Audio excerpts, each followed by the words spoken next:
আল্লাহ, আমাকে যে গরু বলে তুমি তার মাথায় দুটো শিং গুছিয়ে দিও। অসহ্য ভাইয়া, কখন আসলো তুমি? নির্লজ্জ বেহায়া গরু ফেল করে আবার হাসতেছে। এই যা ওখানে গিয়ে দাঁড়া। কেন দাঁড়াবো? হ্যাঁ দেখি।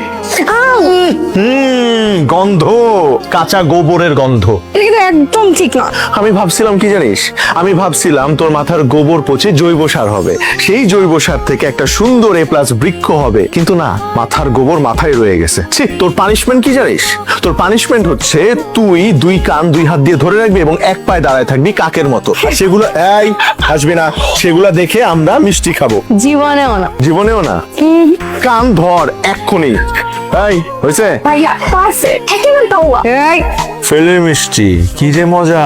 এই পটকা, মিষ্টি কেমন রে? খুব ভালো ভাইয়া। কাজল, একটা মোমবাতি নিয়ে আয়। Thank you. কি রে, সাপের মতো এরকম ফুসফুস করতেছস কেন?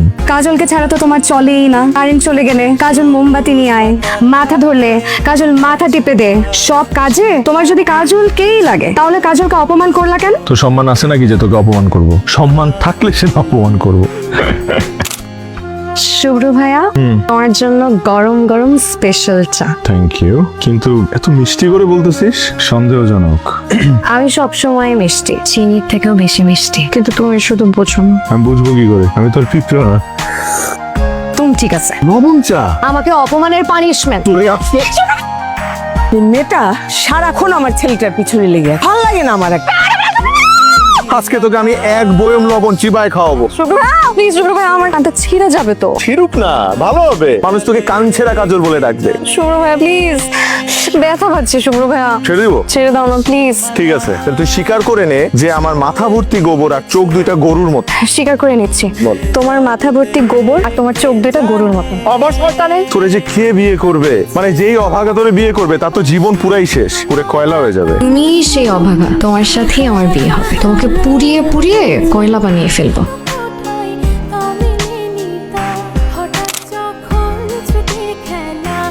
আচ্ছা অসহ্য ভাইয়া, তুমি সব সময় একটা গানই শোনো, বোরিং লাগে না? প্রিয় কোনো জিনিস বোরিং হয় না, প্রিয় সব সময় প্রিয়, সেটা যে কোনো প্রিয় জিনিসই হোক।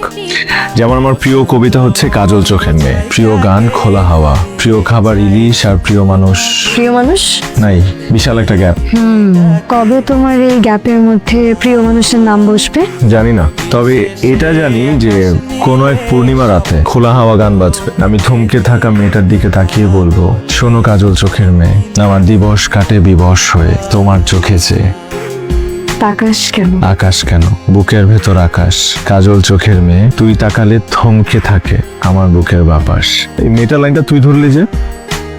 একটা জিনিস খেয়াল করেছো অসহ্য ভাইয়া? কি? কবিতার শেষ দুইটা লাইন, তুই তাকালে থমকে থাকে আমার বুকের বাপাস।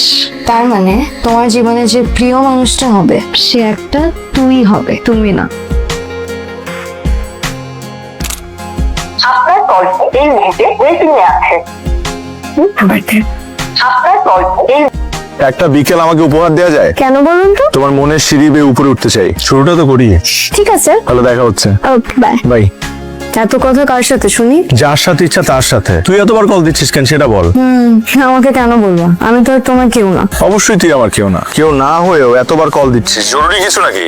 আমার উচিত তোমার ফোনটা এখনই রেখে দেয়া, দে। কিন্তু আমি তো পারছি না। বুধবার হিমুভাইয়ের বার্থডে, বুধবার ক্লাস শেষ করে সোজা বাসায় চলে আসবা। হিমুভাই বার্থডে? তাহলে তো আসতেই হয়। আইসো, রাখি। ঠিক আছে, বাই।